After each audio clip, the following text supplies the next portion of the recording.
Film की शुरुआत में एक आवाज हमें बताती है कि इस दुनिया में ज्यादातर लोग सोचते हैं कि ड्रैगन्स जैसे पौराणिक जीवों का समय अब खत्म हो चुका है, लेकिन असलियत में ये तो अभी शुरुआत है। हर 500 साल बाद करिश्माई शक्तियों के साथ एक लड़की पैदा होती है जिसके पास एक विशालकाय सर्प को सबसे ताकतवर ड्रैगन में बदलने की ताकत होती है। ये सर्प ही दुनिया के भविष्य को तय करेगा, क्योंकि अगर वो इन शक्तियों का सही इस्तेमाल करेगा तो वो शैतानी शक्तियों से इस दुनिया की रक्षा करेगा, लेकिन अगर गलत इस्तेमाल हुआ तो हो सकता है पूर्ण विनाश।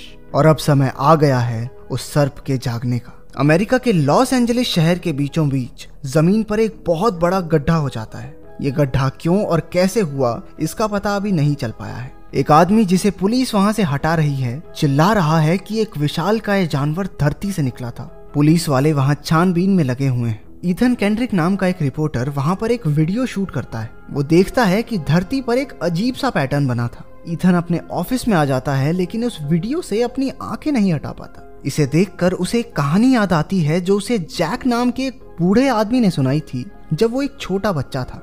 एक बार उसके पिता उसे जैक एंटीक्स नाम की एक दुकान पर लेकर गए थे, जहां उसने एक बहुत पुराना बक्सा देखा। अचानक उस बक्से में से रोशनी निकलने लगी। बक्सा खुला और उसके अंदर से कुछ निकला जो ईथन में समा गया। जैक समझ जाता है कि क्या हुआ था। वो मौका देखकर ईथन को इमोगी की गाथा सुनाता है। चाइनीज भाषा में ड्रैगन को इमोगी कहा जाता है। इमोगी स्वर्ग में रहने वाले रहस्यमयी जीव थे। हर 500 साल बाद एक इमोगी को मौका मिलता है सर्वशक्तिशाली ड्रैगन बनने का, जो कि बाकी सबसे कई गुना ज्यादा ताकतवर होता है। लेकिन उसके लिए उसे एक तिलस्मी शक्ति को पाना होगा। करीब 500 साल पहले स्वर्ग में सर्पों को ऐसा ही एक मौका मिला था, लेकिन उनके बीच एक ऐसा भी था जिसके इरादे नेक नहीं थे, बुराकी। वो उस तिलस्मी शक्ति को पाना चाहता था जिसकी शक्ति से वो दुनिया में पाप का शासन कायम कर सके, लेकिन उसे ऐसा करने से रोकने के लिए तिलस्मी शक्ति को स्वर्ग से धरती पर भेज दिया गया, जो कोरिया के एक छोटे से गांव में गिरी। उसकी रक्षा के लिए उन्होंने स्वर्ग के एक ताकतवर योद्धा बोकम और उसके शिष्य हरम को भी धरती पर भेजा। उस गांव में नारीन नाम की एक लड़की का जन्म हुआ, जिसके कंधे पर जन्म से ही ड्रैगन का निशान था, जिसका सीधा मतलब ये था कि वो तिलस्मी शक्ति उस लड़की के अंदर है, और जब वो 20 साल की हो जाएगी तो उसके अंदर वो शक्ति पूर्ण रूप ले लेगी। बोकम एक छोटी उम्र से ही अपने शिष्य हरम को युद्ध की सभी कलाएं सिखाने लगा ताकि वो नारीन की रक्षा कर सके। वो उसे एक प्राचीन पदक देता है और कहता है कि वो हमेशा उसे अपने पास रखे। नारीन और हरम को एक दूसरे से प्यार हो जाता है। जैसे ही नारीन 20 साल की हुई, उसके गांव पर बुराकी की सेना ने हमला कर दिया। वो पूरे गांव को तहस नहस कर देते हैं। सैनिक हर लड़की के कंधे को देखते हैं ताकि ड्रैगन के निशान वाली लड़की को ढूंढ सके। आखिरकार नारीन उन्हें मिल जाती है, लेकिन हरम उसे ले जा रही सेना की टुकड़ी से लड़कर उसे बचा लेता है। वो नारीन को लेकर एक बड़े झरने के पास आया। बोकम उन्हें ढूंढते हुए जैसे ही वहां पहुंचा, उसे अपना दिया हुआ प्राचीन पदक वहां पड़ा हुआ मिला। अपने सैनिकों की नाकामी के बाद बुराकी खुद ही उन दोनों का पीछा करने लगता है। वो दोनों पहाड़ी के एक छोर पर आ जाते हैं। उनके पास भागने के लिए अब कोई रास्ता नहीं बचता। बुराकी के हाथों वो दिव्य शक्ति ना लग जाए, इसलिए दोनों खाई में कूदकर अपनी जान दे देते हैं। अब बुराकी को उस शक्ति को हासिल करने के लिए 500 साल और इंतजार करना होगा। कहानी सुनाने के बाद जैक ईथन को एक निशान दिखाता है और कहता है कि वो बोकम का पुनर्जन्म है और ईथन उसके शिष्य हरम का। वो फिर ईथन को वही प्राचीन पदक देता है जो बोकम ने हरम को दिया था, और साथ साथ उसे हमेशा अपने पास रखने की हिदायत देता है। जैक ये भी बताता है कि वो लड़की जिसके अंदर वो तिलस्मी शक्ति है, उसका जन्म हो चुका है और उसका नाम है सैरा। वर्तमान समय में ईथन अपने दोस्त से सैरा नाम की लड़की का पता लगाने को कहता है, जो अपने कंधे पर ड्रैगन का निशान लिए पैदा हुई हो। जिस पर उसका दोस्त उसे बताता है कि सैरा नाम की तो हजारों लड़कियां हैं शहर में, किस किस को ढूंढेंगे भाई। दूसरी ओर सैरा जिम में एक्सरसाइज कर रही है। तभी उसकी नजर टीवी पर न्यूज रिपोर्टिंग करते ईथन पर पड़ी, जो जमीन पर बने बड़े गड्ढे की वीडियो दर्शकों को दिखा रहा था। ये खबर सुनकर सैरा हड़बड़ी में वहां से चली जाती है। इस सब के दौरान एजेंट फ्रैंक पिंस्की, जो उस गड्ढे में मिले अवशेषों की छानबीन कर रहे हैं, अपने फोरेंसिक डिपार्टमेंट में आते हैं, जहां एक साइंटिस्ट ने उन्हें बताया कि ये धातु हीरे से भी ज्यादा सख्त है और किसी भी मौजूदा जानवर पर ऐसी चमड़ी नहीं होती। उधर सैरा को अकेला देखकर कुछ गुंडे परेशान कर रहे थे, लेकिन जैक वहां आ जाता है और उन्हें कुछ ही सेकंडों में ढेर करके वहां से चला जाता है। एक जू में काम करने वाला आदमी बुराकी को देखता है, जो उसके सामने ही एक हाथी को खिलौने की तरह हवा में उछाल फेंकता है। सैरा पुलिस स्टेशन में है, जहां वो उन्हें समझाने की कोशिश करती है कि कैसे एक बूढ़े आदमी ने 3 बदमाशों को ढेर कर दिया और पुलिस के आने से पहले वहां से चला भी गया। इतने में एक रिपोर्टर उसकी तस्वीर खींच लेता है। किस्मत से ये रिपोर्टर ईथन के ही दफ्तर में काम करता है। ईथन सैरा की तस्वीर देखता है जिसमें उसके कंधे पर ड्रैगन का निशान है। आखिरकार उसने सैरा को ढूंढ ही लिया। रात को सैरा की छाती में बहुत तेज दर्द होता है और वो एम्बुलेंस को फोन कर देती है। उसकी दोस्त ब्रांडी अपने बॉयफ्रेंड के साथ सैरा के घर उसके कुछ कपड़े लेने जाती है, लेकिन वो क्या जानते थे कि बुराकी के रूप में उनकी मौत वहां उनका इंतजार कर रही थी। बुराकी एक ही झटके में ब्रांडी को मार देता है और सैरा की तलाश जारी रखता है। अगले दिन ईथन और ब्रूस सैरा के घर जाते हैं, जहां पुलिस ने ब्रांडी के कत्ल की वजह से घेराबंदी की हुई थी। थोड़ी पूछताछ के बाद ईथन को पता चला कि सैरा अस्पताल में है। आखिरकार ईथन सैरा से मिला, लेकिन जल्द ही बुराकी भी वहां पहुंच गया।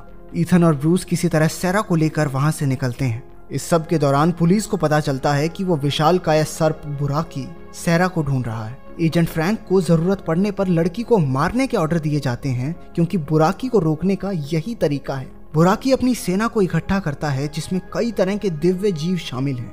ईथन और सैरा ईथन के एक डॉक्टर दोस्त के पास जाते हैं, जो सैरा को हिप्नोटाइज करके उसके दिमाग में छिपी यादों को बाहर निकालने में उनकी मदद करता है। अचानक एक नीली रोशनी सैरा के अंदर से निकलने लगी और उसका शरीर हवा में तैरना शुरू कर देता है।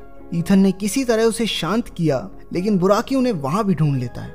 ये हर जगह पहुंच जाता है। ऐसा लग रहा है इन्होंने व्हाट्सएप पे लोकेशन शेयर कर रखी है इसके साथ। वो एक गाड़ी में वहां से निकले और बुराकी उनका पीछा करता है। वो किसी तरह उसे चकमा देकर एक कैफे में ब्रूस से मिलते हैं, जो उनके लिए एक हेलीकॉप्टर का इंतजाम करवाता है, ताकि वो बुराकी से बचकर किसी सुरक्षित जगह पर जा सके। जैक ईथन से कहता है कि वो सैरा को लेकर एक झरने के पास जाए, जहां वो एक नेक इमोगी को वो तिलस्मी शक्ति दे सके जो सैरा के अंदर है।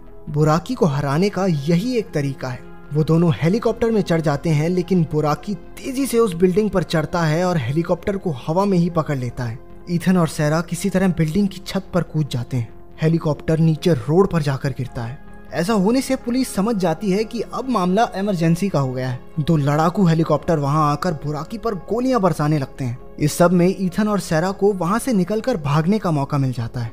हेलीकॉप्टर बुराकी पर हावी पड़ते दिखाई दे रहे थे, लेकिन तभी वहां बुराकी की सेना आ जाती है। ड्रैगन स्काई गुट हेलीकॉप्टर्स पर हमला बोल देता है और टैंकों से लड़ने के लिए भीमकाय जीव आ जाते हैं। ईथन और सैरा किसी तरह एक गाड़ी में शहर से भागने की कोशिश करते हैं, लेकिन बुराकी की सेना के कुछ ड्रैगन्स ने उन्हें ढूंढ लिया और पकड़कर उसके पास ले गए। ईथन को एक खंबे से बांध दिया जाता है और बुराकी के कुछ सैनिक सैरा को पकड़ते हैं, ताकि बुराकी उसके अंदर छिपी तिलस्मी शक्ति को ग्रहण कर सके। बुराकी सैरा की तरफ बढ़ा, तभी आसमान से एक रोशनी ईथन के प्राचीन पदक से टकराती है, जिसके अंदर से एक बहुत ही ताकतवर शक्ति निकली, जो बुराकी के सभी सैनिकों को जलाकर राख कर देती है। इसके बाद सिर्फ बुराकी और उसका सेनापति ही जिंदा बचते हैं। सेनापति ईथन पर वार करता है, लेकिन उस प्राचीन पदक से निकली बिजली ने उसे भी वहीं ढेर कर दिया। गुस्से से बौखलाया बुराकी उन दोनों पर झपटा, लेकिन तभी स्वर्ग से आया एक और विशालकाय सर्प उन्हें बचाने के लिए बीच में आ जाता है। उन दोनों के बीच भयानक युद्ध होता है। वो दोनों ताकत और शौर्य में बराबर लग रहे थे, लेकिन बुराकी किसी तरह उस दूसरे सर्प को धरती पर पटक देता है। बुराकी फिर से सैरा की तरफ बढ़ा। सैरा ऐसा दिखाती है कि उसने बुराकी के सामने हार मान ली है। उसके अंदर से वो तिलस्मी शक्ति बाहर आई, लेकिन जैसे ही बुराकी उसे लेने के लिए आगे बढ़ा, सैरा ने अपनी शक्ति को उस दूसरे सर्प की तरफ मोड़ दिया। तिलस्मी शक्ति को हासिल करके वो सर्वशक्तिशाली ड्रैगन बन जाता है। सैरा बेहोश होकर धरती पर गिर पड़ी। उस दूसरे इमोगी के ड्रैगन बन जाने के बावजूद बुराकी अपनी हार स्वीकार नहीं करता। ड्रैगन उसे पकड़कर बड़ी आसानी से धरती पर दे मारता है। बुराकी फिर से उठ खड़ा हुआ और ड्रैगन की पूंछ पर झपटा।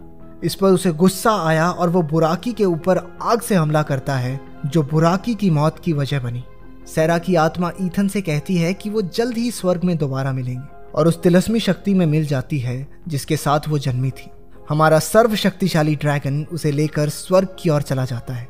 ऐसी ही और कहानियां सुनने के लिए अनोखी फिल्म्स चैनल को सब्सक्राइब कर लें। अगर वीडियो पसंद आई तो लाइक कर देना और कमेंट्स में ये जरूर बताना कि आपका इसमें सबसे फेवरेट पार्ट कौन सा था।